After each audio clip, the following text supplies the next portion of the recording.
Okay, let's get started. In this first question, it says, which type of forces exist between two protons in a helium nucleus? So we know that with two protons, we get the strong force because they contain quarks. That's attractive. And we get the electrostatic force that is repulsive. And there's also a gravitational force that is attractive. So the only way to do this is to do process of elimination, which is there's a repulsive electrostatic force, that's true. Gravity is actually attractive, so it's not that. Attractive electrostatic force, that's wrong. Attractive gravitational force, yes. Attractive electrostatic force, no, it's repulsive. And attractive strong force, that's true. But choice 2 says a repulsive electrostatic force, that's true, 2 pluses repel. And attractive strong force, that's true.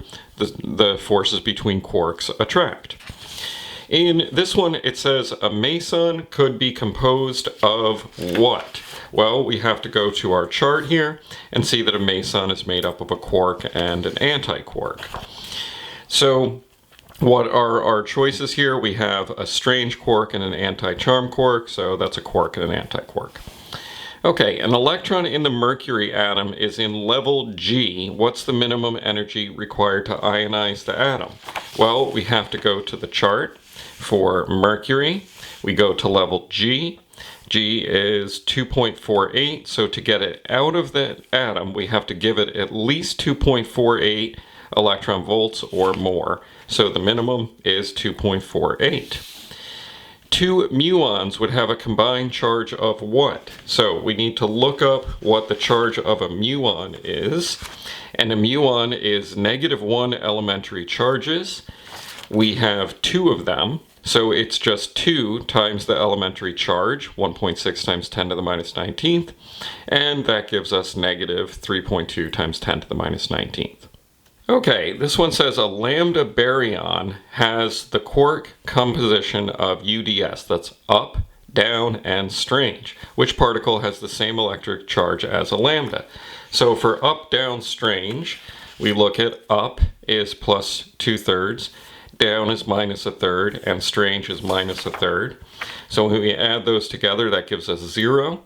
What also has a charge of 0? Neutrons. How many kilograms of matter would have to be converted to energy to produce 24 megajoules of energy? Well, first we have a little bit of a problem here because it wasn't given in joules, it was given in megajoules. Mega is 10 to the 6th, so that's 24 times 10 to the 6th. And then we can just use E equals mc squared. So we have our energy, c is the speed of light in a vacuum squared, and then we solve for the mass. In this one, it says a red photon in the bright line spectrum of hydrogen gas has an energy of this many joules. What energy level transition does an electron in the hydrogen atom undergo to produce this photon? So what we need to do, if we're going to find this jump in here, we need to know the electron volts. But we were given it in joules, so we have to convert from joules to electron volts. We know our conversion factor. And then we have to look for a change that's 1.89. So we can do the difference between each of these.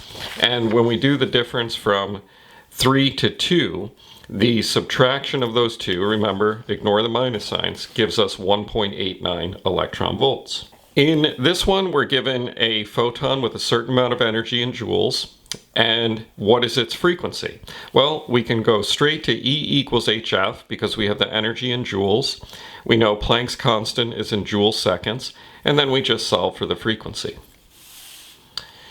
The energy equivalent of the rest mass of an electron is what? So we do E equals mc squared. We need to look up the mass of an electron, which is on the reference table right here. And then we put that in with our speed of light constant, and our energy is 8.2 times 10 to the minus 14th joules. And the last one here, a charm quark has a charge of what? Well, we need to look up what the charge of a charm quark is. A charm quark is plus 2/3 elementary charges. So that's going to be 2/3 times 1.6 times 10 to the minus 19th, which gives us 1.1, actually 1.07 times 10 to the minus 19th coulombs.